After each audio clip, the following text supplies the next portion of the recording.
Makakausap namin ngayon si Kontra Daya Convener Danilo Araw. Magandang tanghali po, Professor Danilo. Yes, magandang tanghali, Attorney Karen, Attorney Jess. Good afternoon. Yes, nice to see you again. Professor Dani, galing na po kayo sa Luneta Tama. kanina. Bakit po na-delay yung programa ninyo? Di ba dapat 9 a.m. po kayo magsisimula? Hinarang ng pulis, yun yung pinakamabilis na sagot. In fact, alas 12, ang usapan talaga, alas 12 pa lang ng hating gabi, nagsisimula na ng mag-set up. Kaya lang yung pulis, palibhasa, wala pang media presence nung bandang hating gabi, sinasabihan yung mga nandoon na wala raw permitted na protesta, hindi raw pwedeng gamitin yung venue para sa mga kilos protesta. And in fact, nagpatuloy yung ganong klaseng argumento until dumating yung Bilyonaryo News Channel na crew at saka yung iba pang mga media, medyo tumiklop na sila at nag-iba na naman ang kwento, basta panatilihin lang daw na malinis yung paligid. Anyway, the long and short of it is, Attorney Karen, Attorney Jess, hindi na bago yung mga kilos protesta sa Luneta, especially pagka November 30. Expected na yan.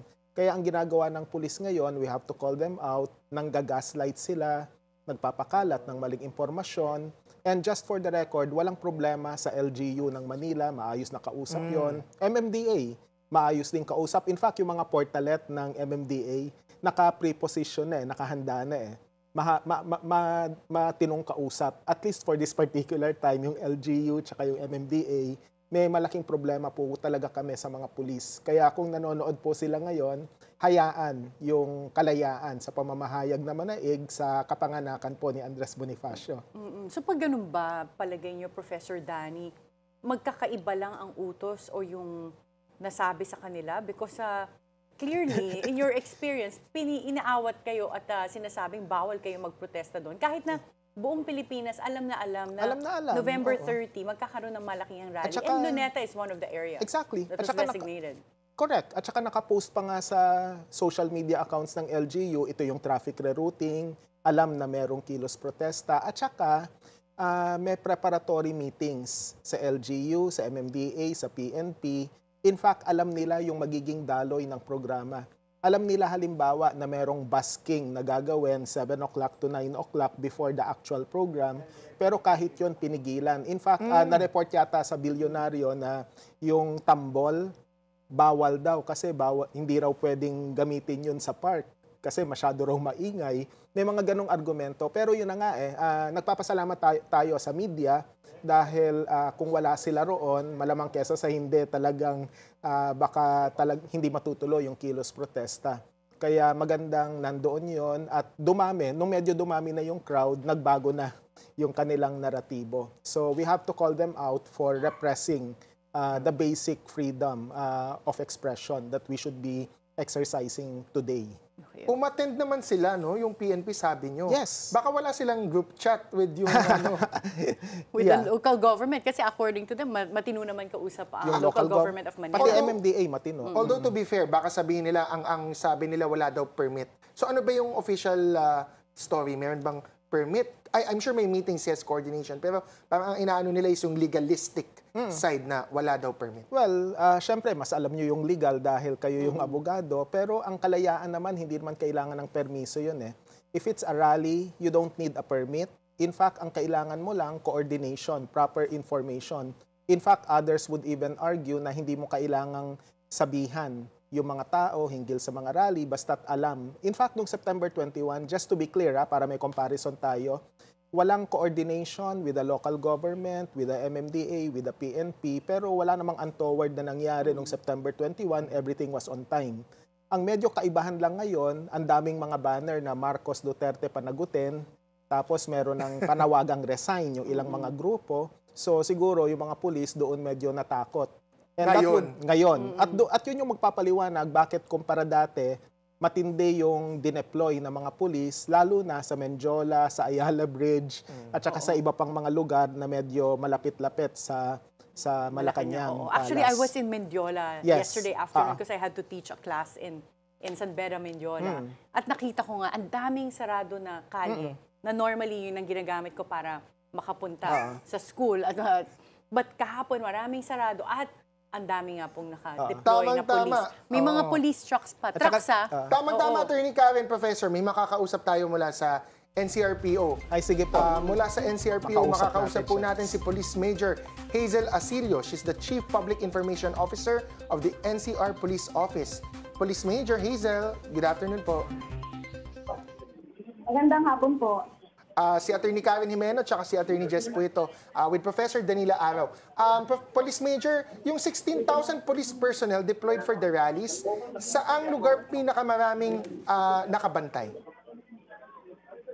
Marami po yung nakabantay natin dito sa area ng CRB Mindiola. Ganon din po dito sa People Power Monument at sa area po ng Lunes.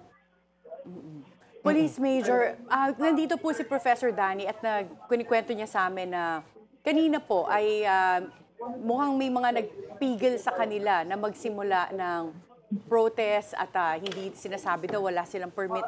Meron po bang coordination with the police na payagan sila or pigilan sila na ituloy yung programa nila sa Luneta po? Kami po sa PNP ay nagdedepende po sa kung ano po yung hawak nilang permit. Kung meron po silang permit, malaya naman po silang makakapag-set up at makakapag-programa po dyan sa area kung saan po sila nakakuha ng permit. But since wala po kami hawak na permit nila para po sa Luneta, so hindi po sila pinayagan na makapag-set up, although nakapag-tipon-tipon pa rin po sila dyan.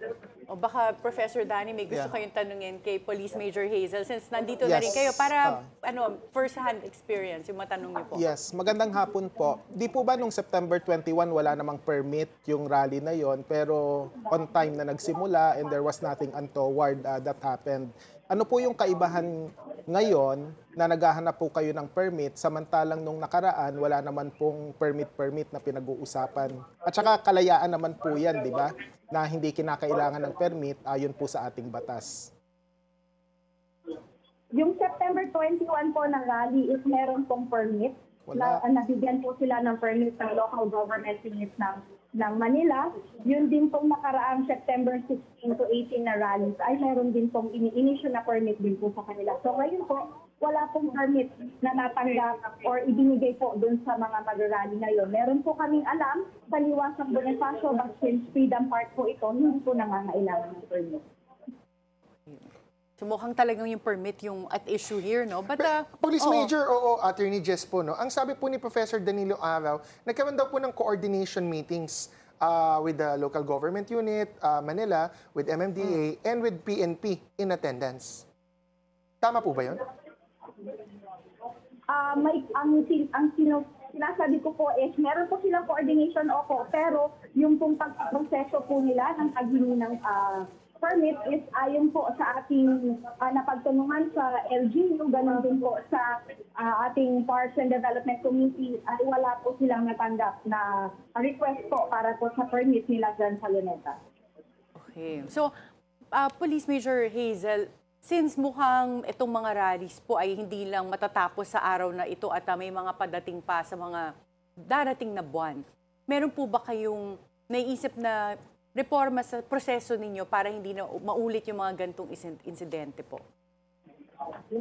Reforma po sa proseso po ng alin po. Kasi po kami sa PNP, nagdidepende po kami kung halimbawa man po na magsabi sa amin ng LGU na may permit po sila. So magkakaroon po tayo ng koordinasyon. Yun pong ating gagawing preparation, security plan. Magdedepende po kung ilan po ang sasabihin nila na crowd estimate at may ilalatag din po natin dyan kung ano po yung mga guidelines na ibibigay ng local government. Kumbaga po, yun po ay nakalagay sa permit na ibibigay po sa kanila. Okay. So you're saying talagang from Metro Manila LGU, wala pong binigay or kino-ordinate na permit sa inyo for today's rally? Wala pong permit para po sa Luneta na in-apply or pre-proseso.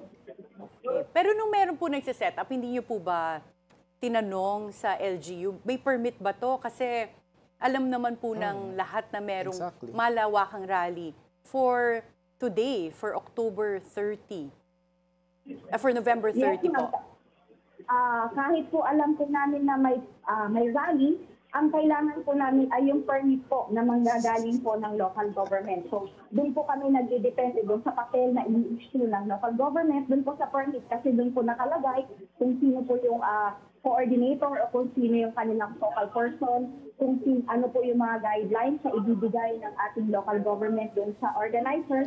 Malalagay din po doon kung ilan po yung estimated crowd nila. Ganon din po yung mga guidelines or yung mga pinagbabawal ng local government para hindi naman po ma-disperse or ma-revoke po yung permit na i-issue nila. Gaya po ng sinuha ng mga nagtitipon po ngayon sa area ng People Power Monument, meron po silang permit na sinecure sa Quezon City. Sige po. Police Major, may iba ako ng tanong. Are there checkpoints at entry points into Metro Manila? Tsaka meron po bang mga natanggap na mga banta na posibleng mangyari ngayong mga November 30 rallies? Based po sa aming monitoring, wala naman po tayo natanggap ng kahit anong banta, pero patuloy po yung ating pakikipag-coordinate sa ating iba't ibang ahensya. With regards naman po doon sa ating mga border control points, yan po ay nandyan, in place po sila. Kahit pa po wala pa po yung rallies natin. Araw-araw po tayo meron mga nasa border control points natin na check po ng lumalabas at pumapasok ng Metro Manila. Maraming salamat, Police Major Police Major Asilio. Kasama pa din po natin si Professor Danilo Araw. Yes. Maraming salamat tsaka more power sa ating mga kapulisan. So, medyo nalalabuan ako kasi lahat naman tayo alam natin na magkakaroon na itong November 30 rally. Exactly. At Luneta is really one of those spots that the rally will be Ang held. dating sa akin, Professor Danilo, Yes. Attorney Karen, of course, legalistic. Tayo lawyers, ako kasi mas, advocate ako. So yung pagiging lawyer ko is to be an advocate. Ang dating sa akin, yung very legalistic. Kailangan ng piece no of permit, paper na no gano'n. rally. Kaso ang Liwasang Bonifacio daw declared as National Park or Freedom Park. So hindi daw kailangan ng permit doon. Baka pwede sa hinaharap yung mga legislators natin gawing or i-declare na Freedom Park din. Ang Luneta. Pero with all the announcements, nakasama ang Luneta Park sa rally venues. It's a Hindi given. dapat siguro tinanong na ng PNP yung LGU ng Manila. At saka bakit may rerouting? Para saan yung mga rerouting at yung mga sinasabing alternate routes na kailangan gawin? By MMDA. By MMDA And Manila mismo. LGU. And Manila LGU. Pero ang question ko, Professor, wala Yes. bang in-issue talaga na permit? Bakit hindi na lang nag-issue si Mayor Isko? Kasi ang permit naman, hindi mo naman kailangan yan kung batayang kalayaan yung i-exercise mo. Para mo na rin tinanong sa usapin ng freedom of the press, kailangan ba ng permit para para ipasa, para i-publish yung mga content. Para mag-cover. Para mag-cover. Gatekeeping na yun na internal sa atin. Ngayon, maintindihan natin kung kailangan minsan ng proper coordination, which is what the organizers did today. Kasi inaasahan sana yung malaking turnout kumpara nung September 21. Pero judgment call na yon ng mga organizer.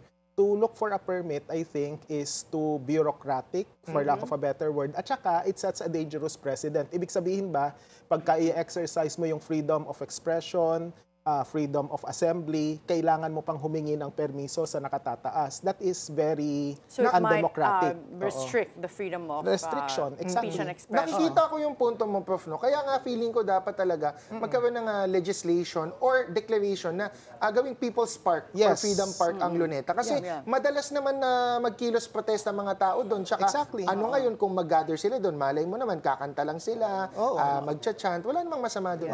Sayang hindi natin sayang hindi lang natin natanong yung tungkol sa tambol Kasi bakit binabawal? Bakit pinagbabawal? Tapos nung makitang nando na yung, hindi ko nababanggitin yung news media organization, pero nung nakita na yung isang news media organization na nandun, biglang pinayagan na. That was going to be my question sa sana. Kaya lang medyo masyado na tayo na tumatagal doon sa issue ng lack of permit. Pero sa coordination meetings, walang nag-bring up ba sa inyo na kailangan pala ito ng permit? Because you were having coordination meetings with the LGU. Correct. Diba? At yun din ang tanong ko, if they're really strict on this permit requirement, then why are they now suddenly allowing, despite the fact na sinasabi nilang walang permit? You know, that's a good question. Kasi parang katulad nung September 21, hindi naman naging issue kung may permit o wala.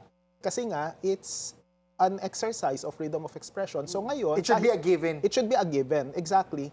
In fact, yung mga SONA na rally, yung sa Commonwealth, hindi naman kailangan ng permit yun yung mga sulat na binibigay sa Quezon City local government, ano lang yun parang parang information, parang for your information na ito yung plano namin. At doon nagko-coordinate. Hindi iba yung coordination sa request for permission. But ganun pa man, despite dito sa kaguluhan, kung may permit o wala at na-delay po yung programa Na-delay. ninyo, kamusta ang dami ng tao at saka yung mga programa nyo po na ngayon ba nasusunod na? 9 o'clock dapat magsimula. Siguro para makarating dito, umalis ako mga bandang 10:30, pasimula pa lang yung programa. So matindi yung delay, pero yung napansin ko yung crowd medyo marami naman talagang napaka-energized ng crowd talaga, tuloy-tuloy yung chanting at talagang alam mo kung ano yung issues na pinag-uusapan. So kapuri-puri din naman yung pagtsatsaga ng mga tao. Alam naman kasi may mga aberya At actually, hating gabi pa lang, hindi ako makatulog hindi ako mapakampante Kasi yun na nga, nakita ko na parang may problema. At true enough, dumating ako ron mga bandang 8:30. Syempre, hindi pa nagsisimula yung programa, pero doon ko nalaman na may gulo pala. At saka talagang nakaharang. Hindi lang pulis may Coast Guard din na naka-uniforme na nandoon, na talagang sa Saywar na nakapwesto sila na parang anytime baka may hindi magandang mangyari. Makakausap natin ngayon si dating Eastern Samar Governor Ben Evardone. Naging Vice President din siya ng PDP Laban Eastern Visayas at dating mambabatas din. Magandang hapon, Governor. Good afternoon, Jess, Attorney Karen at saka kay kasamang Danny. Ano po mga taga-panood po natin. Welcome to our studio. Ano pong masasabi niyo sa mga mass action kontra katiwalian at saka sa nangyayari sa ating bansa ngayon? Well, that's a healthy sign of democracy naman, di ba? No, na yung mga tao na nagpapahayag ng kanilang damdamin at sana nga pakinggan ng gobyerno. It serves as a pressure point sa governments, lalo na sa ICI, Ombudsman, sa Malacanang, sa Office of the President, na nakabantay yung taong bayan. No? That's a very critical component na ma-deliver yung justice sa hinihiling ng taong bayan dito sa corruption na nangyari sa atin. And Ben, nung nakaraang rally po, nitong Oktubre, yung nung days ng INC rally, this was already November, no? Ang bilis, parang ang dami na naging rally. Nalilito na ako sa date. So, November, yung INC rally, meron din pong rally dito sa People Power Monument. Pero dinaluhan din siya ng mga membro ng PDP Laban, katulad ni Attorney Jimmy Bondoc. Itong for today po na rally, may pupunta bang mga PDP Laban, would you know, doon sa People Power Monument? Ayun ang hindi ko alam. Kasi yan nga ang, again, healthy yan sa demokrasya natin, na iba't ibang grupo ang nagpapahayag, no? Pero ang pagkakaalam ko, iba-iba yung agenda naman nila at panawagan. Yung grupo ng PDP Laban, yung mga so-called DDS ay ibang panawagan, yung nasa Luneta, ibang panawagan, itong EDSA, ibang panawagan. So, ngayon yung iba, tingin ko nga, ang tao parang nalilito At saka, feeling ko rin kung hindi maraming dumalo sa Luneta at saka dito sa EDSA, People Power Monument, baka nagkaroon ng rally fatigue na yung mga tao at saka sabihin, wala namang nangyayari, rally tayo ng rally. Tapos secondly, Attorney Karen, actually, Christmas mood na tayo lahat And may mga Christmas parties na rin So, ito parang sa timing, parang nawawala na at somehow umuusad din naman May nangyayaring kahit papano, no? Kaya titingnan natin kung hanggang kailan talaga, hanggang saan yung investigation. Ngayon siguro, palagay ko, baka first quarter next year pa yan naabutin. Pero, iinit. First quarter next year ulit. Titingnan yung pag-usad ng results ng mga investigations. Okay. Professor Danny, do you agree yung sa sinabi ni Governor Ben na nagkaka-fatigue na din? Pero yung when you say rin na kanina na magkakaiba-iba rin yung panawagan, doon po ba sa rally sa Luneta, ano yung panawagan ng grupo doon? Simple lang naman, lahat ng sangkot dapat managot. Siguro kung susuriin natin ng mabuti, may common naman sa Luneta at sa People Power Monument, yung transparency and accountability are there. Siguro yung pagkalito na sinasabi ni Sir Ben has to do with certain groups calling for other actions. Halimbawa, may grupo sa Luneta na nanggaling ako na nananawagan ng resignation, hindi lang ni Marcos kundi ni Duterte. yung mga DDS na binanggit na ni Sir, si Marcos na lang naman yung pinagre-resign para ang mag-take over ay yung Vice Presidente. So yung mga yon, Yung mga loyalista exactly. naman, si Sara lang ang gustong i-resign. Exactly. meron yung bang nasa ganon? EDSA. Yung nasa Okay. EDSA. Yung ano mga naman, Prof? pinklawan, mga kakamping, Ano ba? Ang sisigaw hands nila? off. Ano muna? Lahat ng sangkot dapat managot. Parang medyo walang resignation. general, walang no name calling, Yeah. no name identification. Pero ang bottom line dito, as you correctly mentioned, dapat na mas isa-isip yung common basis of unity. At sa aking palagay, darating tayo sa panahon na magkakaroon na ng iisang pagkilos na lang I'm very optimistic about it. Kahit na yung mga tao parang mukhang may mga sector na medyo sarado, pero darating ang panahon And na divided. and divided. Pero kumbaga powder keg ito may tipping point at may tipping point na mangyayari. Sa Indonesia, it has to do with yung pagkamatay ng isang delivery rider, di ba? Na ano ng pulis na Inapi. nasagasaan, inape, or actually pinatay siya talaga sinadyang patayin. At yun yung naging tipping point. Sa Pilipinas, hopefully, hindi naman sana ganun maging kabayolente yung tipping point. Pero I would like to identify 2 flashpoints from now until next year. December 10, International Human Rights Day. Tapos syempre yung February 25 na EDSA commemoration. These are significant flashpoints na po pwedeng tuntungan din ng mga rally. Yung sinasabi ni Sir na rally fatigue, totoo, pwedeng mangyari yan, pero yun yung iiwasan sana natin. Actually, tama yan, Attorney Karen. Agree ako na dapat i-sustain tong mga mass movement, mass action. Kasi otherwise, baka, alam mo na, yung mga nag-iimbestiga, mga nag-try, alam mo naman, pagka wala na pala, pwede nang ganito, Whitewash. ganyan. No? Whitewash. So, we're not saying that Or mag-cover up. they will do that, no? Tama. But the public pressure has to be mas malakas pa. Oo, We have to sustain step talaga. up the Oo. public Pero pressure. on the rally fatigue, Gov, sa PDP Laban nga, may inorganize din na rally sa EDSA November 16 to 18. If I recall correctly, isa sa mga participants and organizers, si Attorney Jimmy Bondoc and PDP Laban, active nung November 16-17. No? So, kayo po ba, hindi ko kasi alam kung active member pa din po ba kayo. Yung PDP Laban ba ngayon, Gov, is actively trying to organize future rallies and will join today's rallies. Sabi nyo, hindi kayo sigurado Well, kung hindi na sasali kayo. hindi na ako active sa PDP Laban, lalo na wala na akong tapos na yung termino ko, no. Pero Ano sa alam mo, tingin mo yung sentiment nila? ako tinitingnan ko rin kasi Professor Danny, Yes. 2028 is just around the corner. Correct. I'm sure maraming mga tao nakapag-decide na at this point in time na talagang yung issue ng corruption, I think it cut across all sectors. Yeah, umakyat na. Umakyat na Oo. talaga lahat ng Yeah. sektor yan talagang.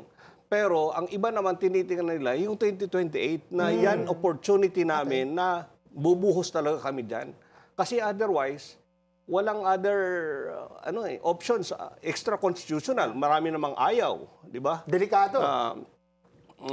Delikado. Pero meron man or- nagtatawag din for a transition council. I think mamaya makakasama natin si Teddy Casino na dating kongresista. Pero Yes. mukhang yung block nila, yun ang gusto nila mangyari. Resign for both President and Vice President at magkaroon tayo ng transition council. Correct. Outside the That would be Constitution yan, di extra-constitutional. ba, Yes. attorney? What do you And think what is about your that? take on that? Both Yun- Professor Danny and Governor Ben. Siguro dapat nating tandaan, constitutional yung panawagan for the resignation both of the President and the Vice President. In fact, nakasulat naman sa saligang batas na ang magiging successor kung sakali would be the Senate, Senate President. President, yeah. At kung hindi siya uubra, yung House Speaker As naman. only acting president. Yes, oo. Tapos may 60 days to call for special elections. Correct. Tapos in between then, pwedeng itayo yung transition committee para bigyan ng boses yung mga walang boses. Kasi alam mo, pag may special election tapos the same rules apply, edi may dynasty pa rin yan, yung party list, pamumugaran pa rin ng mga mayaman at makapangyarihan. Kaya dapat yung mga affirmative action, yun yung isagawa ng transition committee. Among others, yung passing ng anti-dynasty law, yung necessary election reforms. Tingin ko, well, speaking as Contradaya, from automated, dapat i-explore yung possibility ng hybrid elections.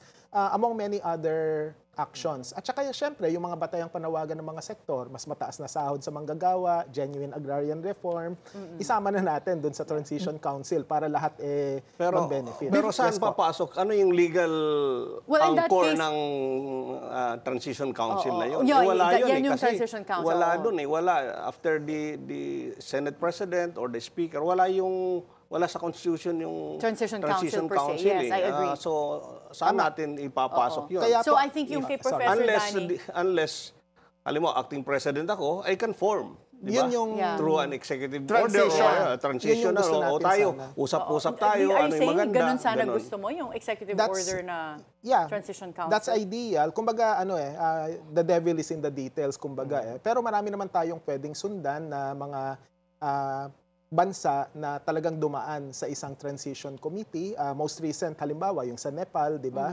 Napatalsik yung ministro, tapos yung parang pinaka-chief justice nila, yung naupo. And then there's something like a semblance of transition committee sa Nepal. And are they doing well right now? Nakabalik na ba yung ekonomiya nila? Well, so far, medyo mas matino na kumpara dati na may mga Pero nepo yun ba, babies. ginawa ba Opo. nila within the context of a constitutional framework? Extra constitutional Parang din hindi nga. nga Kasi Sa extra Nepal. Trinay constitutional nga din nilang po. sunugin yung bahay ng Prime Minister. Oo, Tama nga. ba? Oo. And they elected or chose the transition prime minister through Discord, Oo. which is Yeah. kakaiba, Yeah. a social media platform. Oo. Yeah. Kasi Gen Z yung nag-ano eh. Oo. Kaya- But here's my question. So, may mga nagsasabi na swerte pa rin daw si President Bongbong Marcos na maraming hindi katanggap-tanggap para sa kanila na maging Yes. presidente si Vice Successor. President Sara. Kaya daw hindi pa na-unify yung calls for the resignation of the President.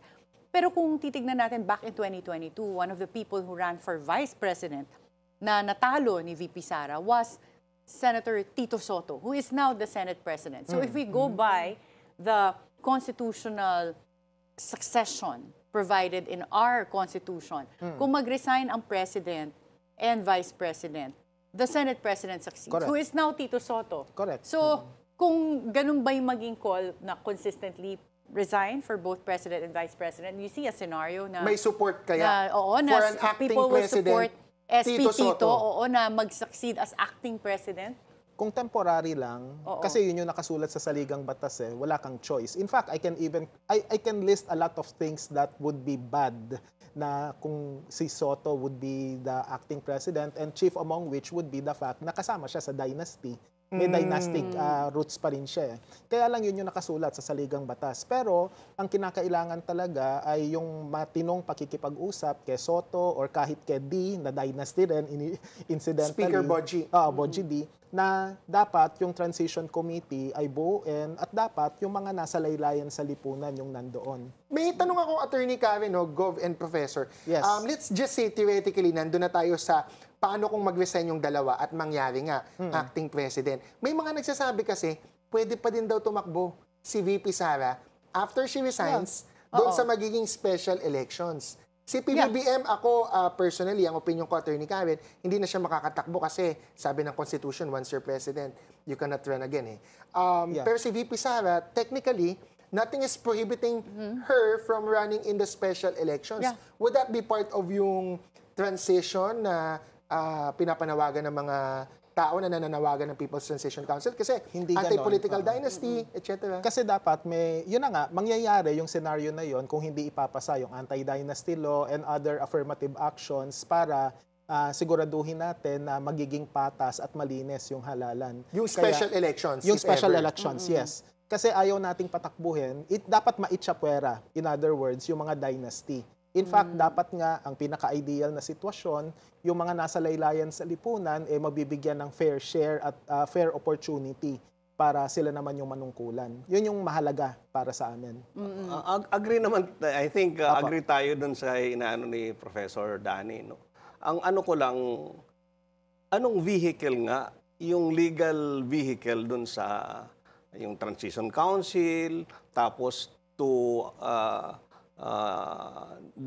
disregard the provision on anti-dynasty dun sa kasi kailangan ng batas. Yeah. Tama. Nasa Constitution Yeah. as may be provided by And law. there was already a wala pang petition lumalabas filed yan. in the Kung Supreme Court walang to lumabas force na batas, Congress. paano mo rin sinasabi And na there's already a petition May in the pending bill Supreme na po. Court, diba, Opo. na forcing Congress to pass A that petition bill. for Oo. mandamus. Yeah, May mga na nag-file po ipasa na, petitioners na anti-political dynasty. hinihingi sa Supreme Court, i-force nyo ang Congress to do its ministerial duty to pass daw an anti-political At dynasty. saka may Yeah. pending bills din on dynasty, Oh, anti-dynasty. si Speaker Boji yata has filed his Yes. own version of Yeah. anti-dynasty. And publicly committed. Oh, but that will take time. No? So my question is, in the meantime, we have about 2 years left of this administration. But in the meantime, economically, the Philippines is doing very poorly. Ang Correct. baba na exchange rate natin.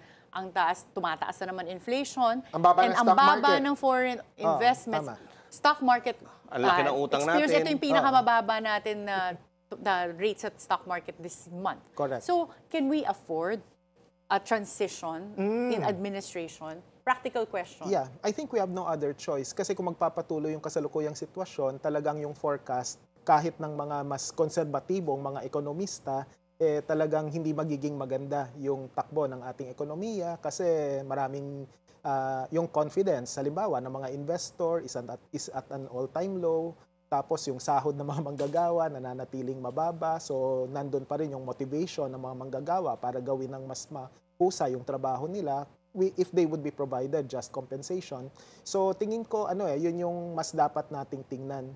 Kasi kapag sasabihin natin risky na magkaroon ng transition committee kasi baka lalong bumagsak yung ekonomiya, wala ka ng ibang choice Kung gusto natin ang makabuluhang pagbabago, yun yung isang direksyon na dapat natunguhin. Pero Can in the meantime Can we afford that transition council? Can we afford that kind of Or a transition? change in administration. assuming that it has a legal Yeah. Assuming it has a anchor legal to stand basis. on. Pero wala tayong nakikita no? Ako nga, sabi ko, I am the acting president, I can create or establish parang Advisors. Executive advisory order. council or something like that, no? Pero yung natin, masyadong malaki na yung problema natin sa ekonomiya, Attorney Karen, no? I think it will take a But long which would time. be a worse or better option, Gov? Sa tingin mo, to stay the course? Or yun nga, let's say magkaroon ng transition or extra Si Professor Danny took a position Sabi niya, Transition. mas maigi pa mag-transition kasi wala na raw Ako open igaganda ako pa sa economy. transition, pero ang question, may legal ba? Baka it might also produce instability or something Or like worse that. economy. Kasi open na yan. Wala na pala tayo sa Constitution. Anybody So yung can, issue ng rule of can law. invoke.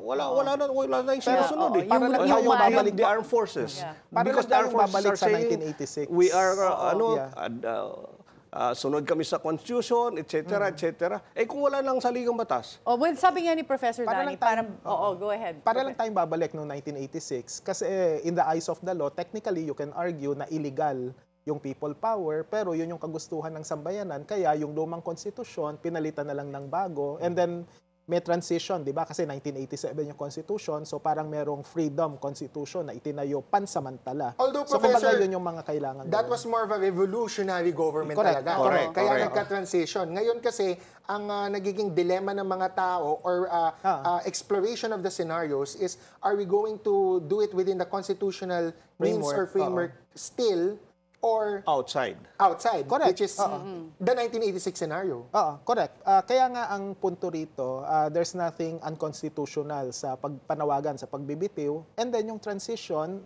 gaya ng nabanggit ni Sir, pwede naman yang through executive order, through an advisory council, whatever you call By that. the acting president. By the acting president. Basta dapat. Pero okay lang pwedeng na tingnan. nag-usap tayo. Oo, Pero this is ako talaga, Attorney Karen, Jess at Prof, I really doubt if BBM, VP Yes. Sara will resign. Walang, palagay ko, hindi ini-entertain nila yan. If you Wala were the yan. President, Gov, would you trust your Vice President to resign? Kasi ganito yan, Professor and tama. So Attorney para Karen. magpa-package deal sila. Unit team naman sila dati na in-elect Dapat mag-unit team sila. Oo nga tayo nagsama. Dapat kasi simultaneous sila mag-resign. Pag nauna mag-resign si PBBM, magsasucceed si VP Sara by operation of law. Tama. Pag hindi, sabay. Or pag hindi mauna si VP Sara mag-resign at nauna si BBM, by operation of law, VP Sara will succeed. So kunwari, let's just say, ako, theoretical lang to go. If you were the president, would you trust and would you rely on your VP to simultaneously resign or resign first? wag na ako. Yung present situation, I doubt if BBM will entertain that idea. Di ba? Wala. Hindi, that's not... Well, kanina, And si that's where Professor public Danny, pressure Ang tingin ko comes in. And you siguro, were Atty. both Karen, around nung- tuloy na lang yan yung mga major revolutionary reforms, yung anti-dynasty law, sa ekonomiya, and other reform measures. Yun na lang ano natin ang in the meantime, no? In the meantime, yun ang tingin ko na kailangan tahakin natin. Diinan tong investigation, makulo kung saan man hanggang yung ebidensya So, ay Di ba, napakainit ng discussion natin. So, Interesting. oo, kasi pinag-uusapan natin, kung sundin yung Constitution, maaaring may succession based on the Correct. resignation of the President and Vice President. But- Section 8, Article 7 of the 1987 in Constitution. case of the resignation, incapacity, Death or death, removal of both. Yeah. Oo, not just one. Yes, so pwede ang Senate President. Na ironically, si Tito Soto rin was the front runner bago tumakbo for Vice President si VP Sara Last Duterte. 2022. Yes. But palagay nyo ba, ibang scenario naman tayo. Ang isa pang tumakbo for Vice President was now Senator Kiko Pangilinan. Kung siya ba ang incumbent Vice President, palagay nyo na unify na yung calls for the resignation of the President? Gov. Maybe, pero siyempre, sabi nga nila, you cannot please everybody, no? Pero si Kiko, baka makapag-unify din siya. Dahil medyo hindi naman siya masyadong, kumbaga, kaliwang-kaliwa, hindi naman siyang DDS, hindi rin siya. Baka most likely, no? Mas moderate. Ako, palagay ko, at saka yung showing niya last elections, di ba? Nawala siya yes. sa survey Oo, for the pagkatapos 2025 elections, mataas siya. bumulusok na nandyan. That's a mandate in itself. No? So, kung siya siguro, baka maging acceptable pa siguro. Well, Professor Danny, wala siya doon sa mga political dynasties. Correct. Kasi yung parang deja vu ito ng 2001, kung matatandaan, malakas yung ERAP resign movement kasi yung vice presidente noon medyo katanggap-tanggap pa nung panahong yon. Na si GMA. Si GMA. Ironically, si Gloria Macapagal Arroyo katanggap-tanggap nung panahong yon. Although, Okay? Prof, just Yes. for a history lesson, may debate na din noon. Kasi dati Yes. naalala ko, mayroong debate kung resign all, Yes. ang panawagan sa EDSA 2, or ERAP resign lang. Correct. May you That's a good point. inform us? Yeah. And Pero in fact, ang kahit... isang, sige, dyan, sorry po. sorry, Okay lang. Prof na. Pero ang isang nakikita kong pagkakaiba nung during GMA's time at saka ERAP, yung sa ngayon. Ngayon kasi parang emboldened na yung tao, masyadong mulat na yung tao eh. Tama. Masyadong nag-a-assert na yung tao. Unlike before na parang mga politiko lang ang nag-uusap-usap, ganun. Eh ngayon, tao na yung maingay. Tsaka yung social media that's a factor, different diba? Malaking bagay. perspective, factor na dapat matingnan ngayon. How important is it to have the support of former government officials, of the military, and NCR para mapalitan ang presidente? And this is all theoretical. Ayoko sabihin, destabilization tayo. Just Actually, because no. ito yung usapan. Kasi talagang tinatanong ako ng mga tao. Yeah. And even foreign investors ask me, is there gonna be a change in administration? Because again, the rule of law is something they're concerned about, stability. But yun yung tanong ko kasi meron ding mga nakakausap ako na sinasabi, swerte rin daw si President Bongbong Marcos na mahina si Sara sa NCR.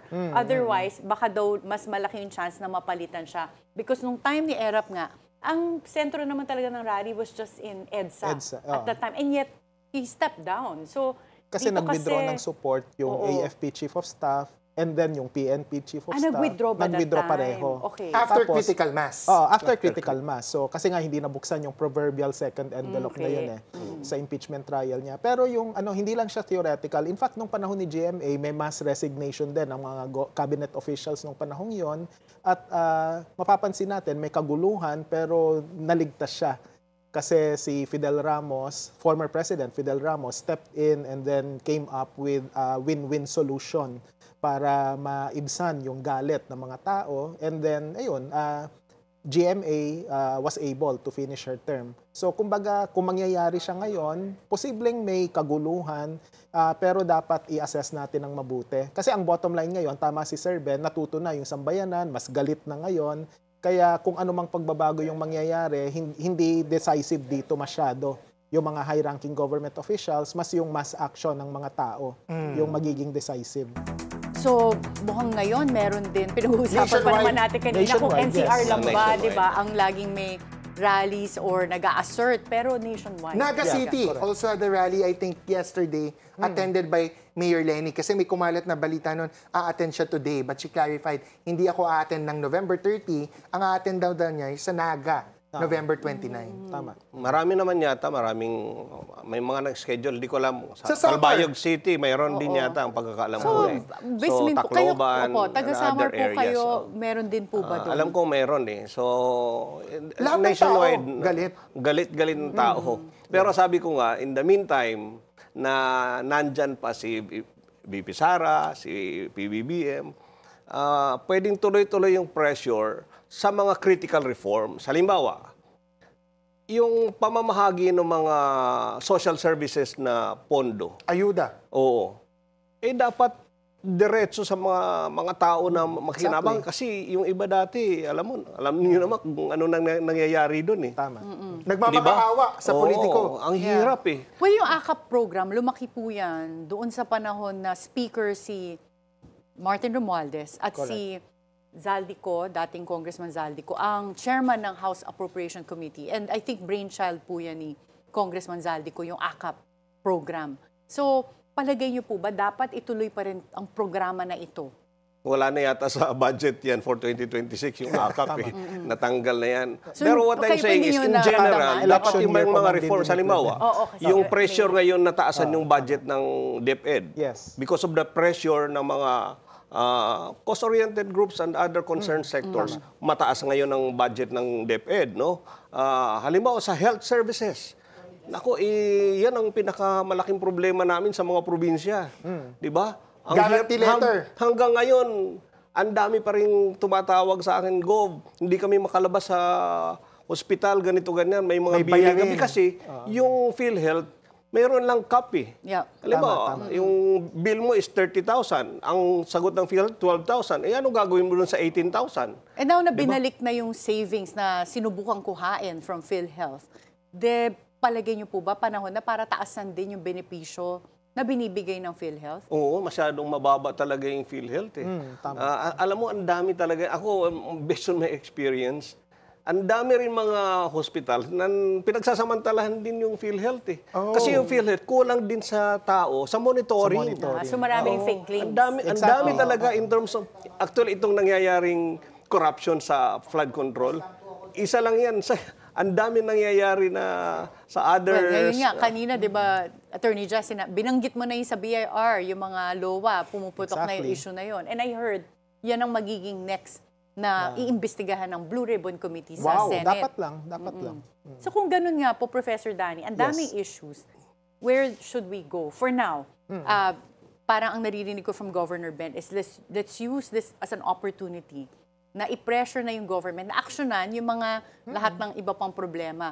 But in the meantime, you were saying, Professor Danny, parang can we still last 2 years of this course of under this administration? Kasi with the way things are going, parang ayaw makinig ng gobyerno. I'm sorry to say, dun sa mga panawagan eh. In fact, kahit simpleng pakikipag-usap sa mga organizers ng Luneta, People Power Monument, or wherever, hindi yan naisagawa sa Malacanang. Hindi alam siguro ni Marcos Jr. o hindi siya sinasabihan ng advisors niya bakit may panawagan yung ilang mga grupo for his resignation and that of the Vice President. So, tingin ko yung open dialogue, I think it's not happening. And actually, kahit kausapin nyo yung mga reporter nyo sa BNC, napaka-restrictive nung proseso ng pag-cover sa Malacanang. Kaya yung mga critical questions hindi natatanong ng mga periodista. Siguro simpleng tanong lang, Attorney Karen, naimbitahan ka na ba sa Malacanang para sa sit-down interview? Kasi matino ka namang magtanong, di ba? Baka ayaw. Kasi pag ikaw nagtanong, baka kung ano-ano mauungkat. But the President actively vlogs. Podcast. Podcast, yeah. That's not enough. No offense dun sa ano. Kasi vlogger ka. And mga Pero journalist or reporter ang nag-i-interview sa kanya sa podcast. Paiba-iba. Mga apat na yata. Pero pag ganon, siguro approve lang yung questions, no? Kasi it feels to me like as a viewer, pag pinapanood ko yun, it follows a certain line of questioning eh. Wala yung mga, for the personalities that sit there, Wala yung normal na in other interviews that they would ask. You can follow up. Oo. At saka from a media standpoint, if you want to be transparent, iba pa rin ang live kesa sa edited yung podcast. Posibleng halimbawa, ikaw, ang dami mong critical questions, pero yung mga softball questions mo lang yung Lalabas. nasa final product, di ba? So ikaw pa yung magmumukhang masama, di ba? Kasi hindi ka marunong magtanong. Parang mahirap yung ganong setup. That just shows that we're in the age of Yeah. social media talaga. Iba na din ang release of At information. media sabi na yung maraming, hindi lang mga journalist, kundi kahit yung mga vlogger at mga content creator. At mga politiko. At mga politiko, which brings us to an important point. Sana nakikinig si Pangulong Marcos Jr. ngayon. Nakikinig siya, malakas ang BNC sa malakas, Malacanang. Okay. Lahat ng sektor. Mr. President, kailan po kayo haharap sa sambayanan? Yun lang, simpleng tanong lang. Okay, yan Kailan? ang tinanong na rin ni Professor Malutiquia. Sabi niya, tinanong na rin niya. with Okay. yung mga palabas ni Zaldico, sabihin mo na kahit wala siyang sworn statement or wala sa affidavit, it still is casting Exactly. a lot of doubt on the administration, on the President himself, and nadawit na rin yung mga pangalan ng membro ng Pero pamilya dinideny niya. naman niya eh. Nagdi-deny siya, tapos lumalabas siya na ito na yung kakasuhan, ito na yung ganito, At ganyan. binabaliktad niya So kay for you, Zaldico. Governor Ben, sapat na yung mga paglabas niya via videos and his own Yung mga podcast. recorded To na. answer. Oo. Sapat ba? Kailangan pa siguro mas madalas, at saka yun nga yung mas maganda siguro yung yun nga yung spontaneous, yung Live. Papayag live siya na, matanong. yung issue na ganyan. Kasi kung ako niyan, this critical kung araw-araw, kasi you're the president eh. Pag nagsalita ka, everybody listens eh. Di ba? Tama. Kung ako niyan, araw-araw ako nasa ito, ganito, I can ganito imagine yung ginagawa mga natin. advice, kung meron man siyang PR advisors, I can imagine na isa rin sa mga advice nila, less talk, less mistakes. Pwede. Pero coming from Hindi, the academe, hindi naman. Otherwise, nagtago na yan. Parang In si fairness Ko. naman sa Pangulo, sumasagot siya. May mga ambush interview sa kanya eh. Meron Diba? naman. Opo. pero Diba? controlled yung environment. And coming from the academe, nasanay sa mga thesis defense, dapat talaga yung mga statement mo will stand the scrutiny of critical questions. At hindi naman tayo nagkukulang sa mga periodistang matinong magtanong. Siyempre, may mga periodistang hindi masyadong marunong magtanong. Buti na lang dito sa Bilyonaryo, matitino naman at kaya na i-raise yung mga critical questions na yon. Napaka-limiting nung mga question and answer portion dun sa mga press briefings niya. Masyadong maikli, tapos wala masyadong follow-up questions or isa lang. Ang hirap ng gano'n. Baka dapat ma-invite ka doon, no?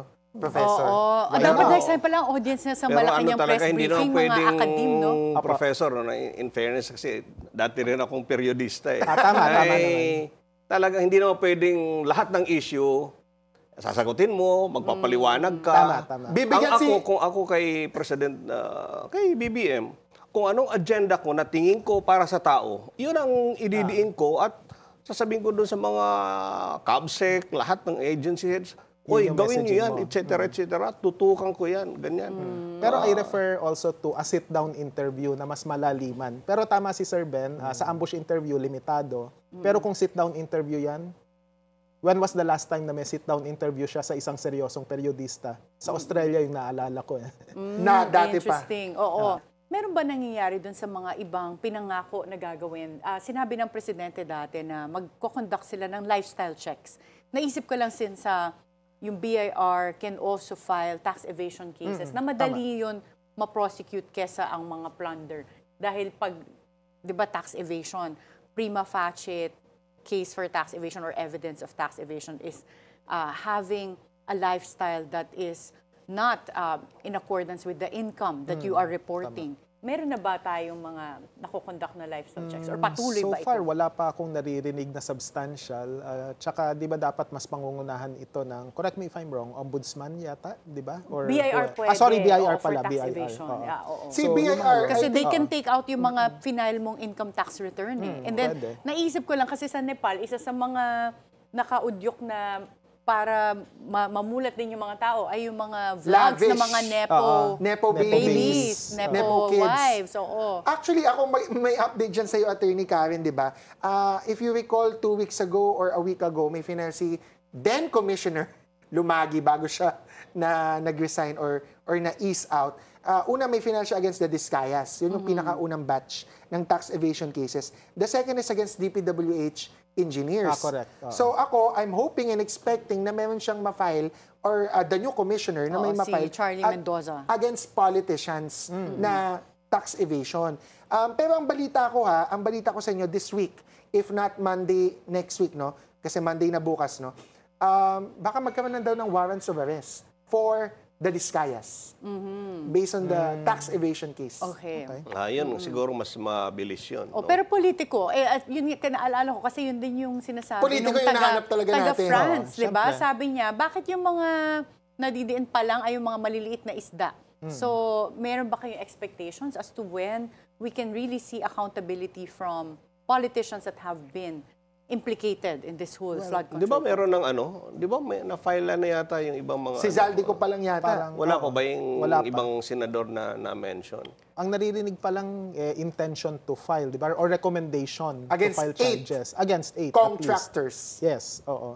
Pero wala pa eh. At saka kami, I would rather look at it pag final conviction na talaga. Saka ka na medyo makakahinga ng maluwag. Pero hanggat patuloy pa rin yung proseso na mabagal yung hustisya, talagang dapat talaga i-sustain yung mass actions na to. Ako ang gusto kong puntahan, tanong ko sa inyong dalawa, Gov and Professor, no? Sa lahat ng naririnig nyo yung sistema, naiintindihan nyo ba? Nakikita nyo ba yung sistema? Kasi parang may sinasabi na allocables at saka non-allocables. Pero Attorney Jess, ngayon lang yan, under this admin ko lang narinig yan. Narinig. Oo. Kasi dati pork parang barrel walang lang. allocable. Pork barrel ang sistema. Ginawa nilang different term na medyo mas kaaya-aya. Pero ang mas malala pa doon, Gov, Attorney Karen, tsaka Professor, is aside sa allocables and non-allocables, meron yung parang binibili daw yung budget even before magpasa ng budget. Like meron ng pre-NEP insertions. Let's say si Congressman Edwin Garjola, may narinig tayo from Congressman Leandro Leviste, na binibili na niya yung line item from DPWH, tapos siya naman ang lalako nun sa ibang contractor, parang in advance niya. Ang tanong ko is, ano ang tingin nyo na kaibahan at ganun ba kalawak ang sistema ng corruption ngayon based sa mga nalalabas sa balita? Yeah, and Gov Everdona, you've been around in politics. Ayun, ito, nalulula din ako eh. Nalulula din ako kasi trillions na, billions, hundreds of billions, yung ganun eh. At the time, nung I was in Congress, imagine nyo na lang, ang DPWH Secretary, si Secretary Babes. Talagang siya nagsimula. Talagang mga major reforms din dyan na nagawa ni Secretary Babes. Ang dami niyang ginawa dyan. So, pero tamo, wala kang masyadong na ingay at the time eh, no? Kasi ito grabe. So, Governor Ben, I have a question. Narinig ko na nung time daw ni Secretary Babes Singson as DPWH Secretary, nagawa niya raw na i-limit yung kickback dun sa just 10%. 10% lang. Kasi mayroon naman talagang under the law, di ba, attorney? Mayroon naman talagang contractor's profit eh. Talagang allow naman. Hindi naman ang mangungontrata kung hindi ka kikita, di ba? So, yung kay Secretary Babes at that time, ang tindi ng mga reforms niya, talagang hindi papayagan yan, i-boring test yan, talagang niya ng pagka yung thickness at saka yung materials na ginagamit. Succeeding admin na kahit yung mga testing, alam na nila saang areas itetest para yun lang yung makakapal. Ayun nga, pag may collusion testing, yun yung... in fact, sa DPWH, ang alam ko, mayroong materials engineer eh. Na hindi mo pwedeng, sa contractor ka, hindi mo pwedeng basta-basta mga materials ang gamitin eh. Ayun. Bago tayo naputol, Gov, you were saying about yung mga materials testing. If I may contribute, di ba, si DPWH engineer na chief ng materials testing sa Mindoro, Mimaropa, is part ng mga na-issuean ng warrant of arrest at na-aresto in relation dun sa kaso ni Congressman Zaldico. Well, hindi ko alam detalye dyan. Baka siguro pinayagan niya gamitin yung mga materials na substandard, etc. Kasi mahirap naman talaga makalusot yan kung walang collusion. Like you said, no, Governor Ben? Within the DPWH agencies, no? Pero alam mo, with due respect, no, balikan natin yung, kasi medyo ako doon sa sustained pressure at engagement sa gobyerno. Bakit hindi magsama-sama yung iba't ibang grupo? yung nasa EDSA, DDS, Makabayan. Kasaluneta, Makabayan, lahat magsama-sama tayo. Ano ba ang agenda natin? Sa ngayon kasi, watak-watak may kanya-kanyang agenda eh. Ano ba talagang concrete agenda natin na reform, na implementable at saka long-term? At yan ang iharap natin sa Pangulo, sa Malacanang at saka sa Kongreso. Yun ang tingin ko eh. Yeah, that's a good idea. Magkaroon ng para yung mga dialogue. tao, may okay naman pala yan eh. Eh kung sigaw lang tayo ng salita lang tayo ng salita, no? I was once a student leader also, no? I became a student council president, no? Eh ngayon tingin ko, based sa experience ko, mas maganda halimbawa sa ekonomiya, Atty. Karen, di ba? Anong mga concrete na reforms ang kailangan natin? Na sa tingin ng taong bayan, itong kailangan namin. Mapataas yung sahod, etc., etc. Sa sa bureaucracy. Ang hirap mag-apply, etc., etc., di ba? Wait a Yung minute, mga but I have a reforms. question, Governor Ben. Pagka ganyan ba, hindi ba parang namamadal na yung issue of why people are going to the streets in the first place? Because the reforms, they've had, well, their own congressmen theoretically to represent them sa reforms. Pero yung pangunahing punto talaga nitong mga rallies ay accountability.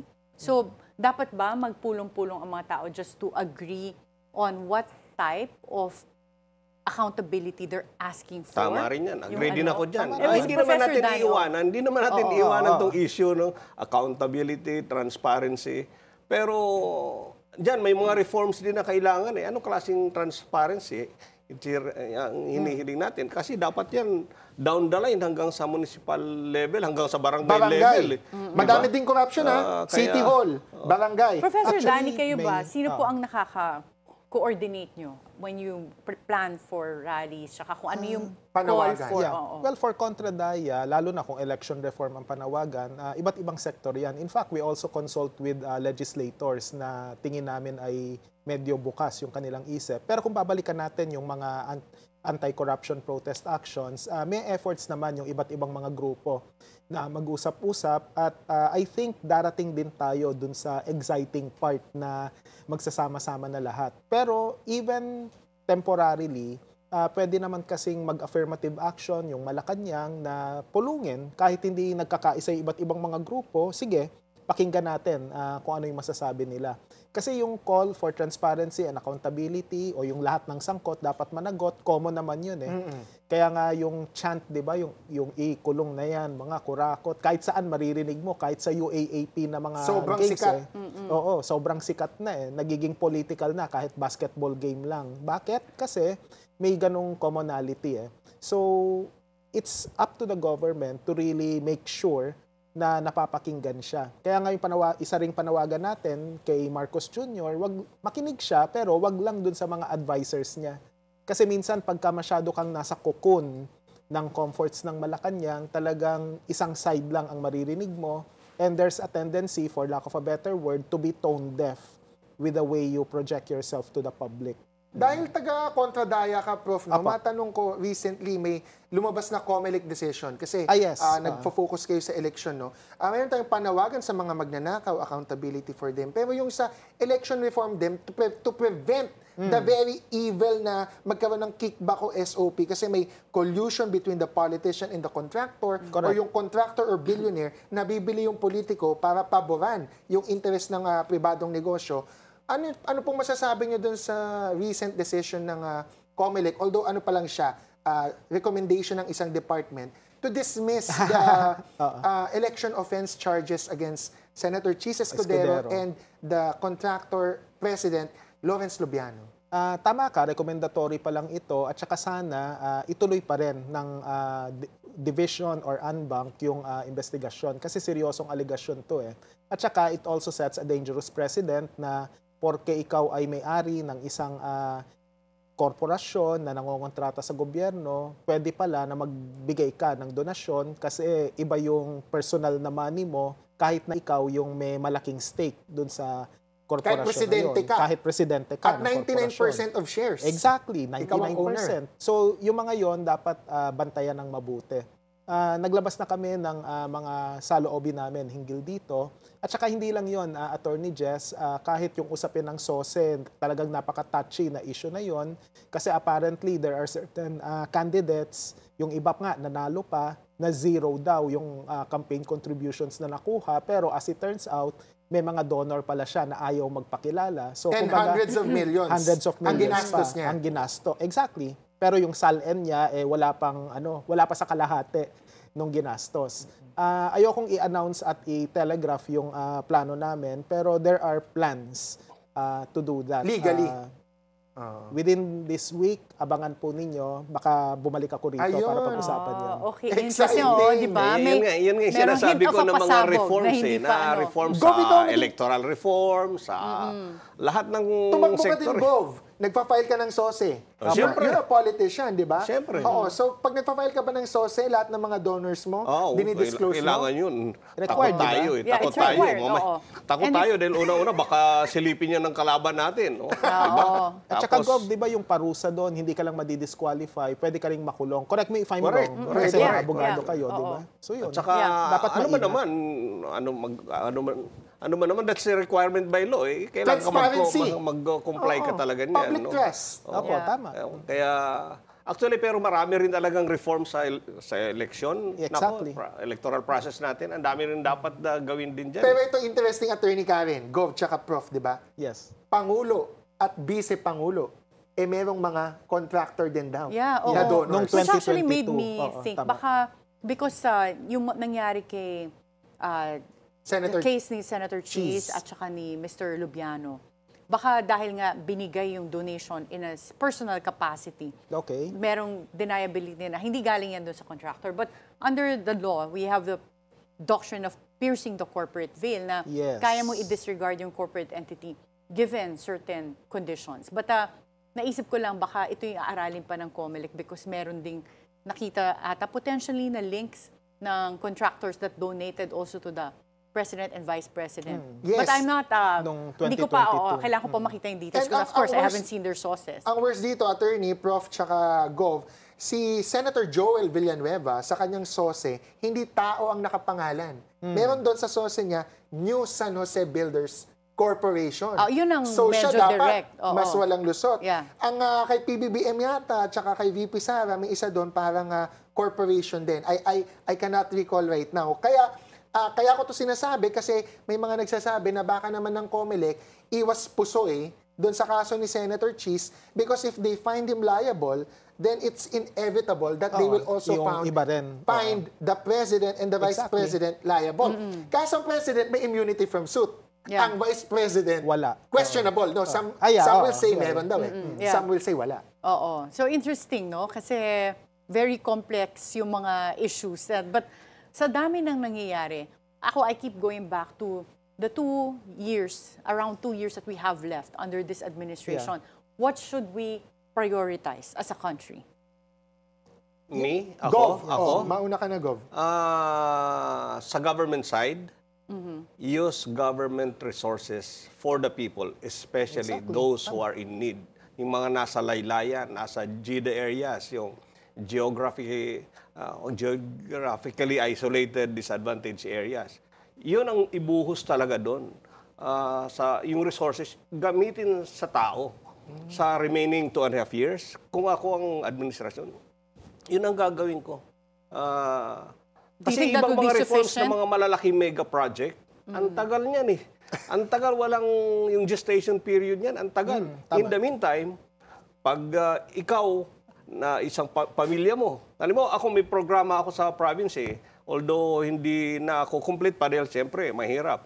Yung lahat ng pamilya sa province namin, na wala pang college graduate ni isa, nag-i-scholar ako sa kanila to make sure that bawat pamilya magkaroon ng college graduate. Kasi pag magkaroon ng college graduate, may laban na yan Pero hindi ba ang laki na rin ng funding? Yung even for 2025, and bago pumutok yung flood control issue, DSWD was one of the highest funded agencies. So hindi ba ginagawa yan ng admin natin? Just based on how the budget The was numbers. spent. Yun nga Hindi ba eh. nila Yun- ginagawa yun yun? nga eh. Nagbubuhos Kasi ng pera? yung iba kasi, kasi ang nagkaroon ng nagdidis- AKAP, ang nagkaroon ng MAICS. Yeah. MAIPS, ang dami nung... Marami.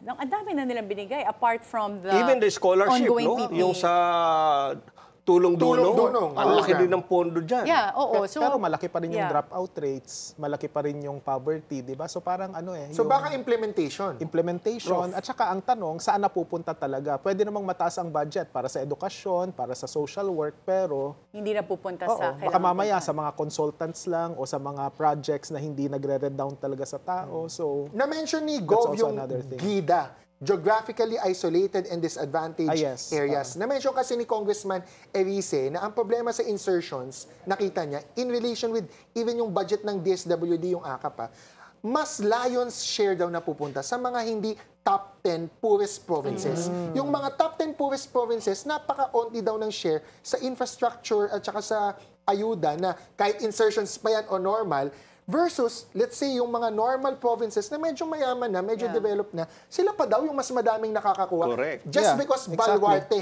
Pero ng nagulat politiko. ka pa ba, Attorney Jess? ganun din yung revelation with flood control eh. Yung Yes. top Yeah. 15 na most funded or pinakamarami nakuha, hindi naman yung pinakabinabahan. Hindi naman flood prone. hindi flood prone. Yan nga eh. That's the tragedy na nangyayari. Yeah. Ako nga, meron akong sinasadya sa Malacanang, sa Palasyo, na mag-create ng poverty alleviation fund. Ano ito? Yeah. Ito, this will, parang pondo ito, who will benefit? Yung mga high poverty incidence na mga areas, provinces, conflict areas, at saka areas prone to calamities. Kasi yun ang sadsad ng ekonomiya eh. Although kami, allow me to say this, no? 2024, Eastern Samar registered 10.2 GDP. We were the highest Okay, wow. of all Nice. 82 provinces, all cities, Totoo ba? nationwide. Well, congratulations. Yeah, Kasi in Samar is 2024. one of the poorest provinces in the Before. country Ba't hindi before. nabalita Yeah. yata yan ng sobra? Go. Actually, sa atin lang, sinabi ko nga sa Malacanang, sabi ko, dapat tinatrumpet ninyo ito, yung ganitong mga istorya. Good news. Anong PSA sabi yan, nila? PSA yan. In Yeah. 2023, we were number 7. We registered a 6.2 GDP, 8.2 GDP growth rate. Number 7 kami nationwide. Sa'yo ko lang nalaman yan, 2024, highest kami. What Ang- accounts for that? So, kasi this is under this administration. So, kung may mga good news pala na ganyan, anong nagawang tama ng administration para mangyari yan sa Samar? Well, sa amin, collaboration of various sectors, agencies, at saka, siyempre, konting mga reforms natin. Yun ay focus ko dun sa ano eh. Kasi, So you're saying it's the local when government, I came kayo back, as pagbalik ko governor. na governor second term, salita ako, sabi ko, ngayon, uunahin ko yung mga hindi napupuntahan ng gobyerno na tao. Ayun. Yun ang pinuntahan ko. Yun ang pinapaabot. Kasi yung mga nasa poblasyon, nasa mga car-line barangays, yun na lang sila lagi ang nakikinabang eh. Kawawa yung mga Far hard to flung. reach. Oo, yun ang sinabi ko. Pero mo, sabi ko, Okay. Eastern Samar, ang poverty, drop ng poverty incidence namin, ang taas. That's sobrang good news, Gov.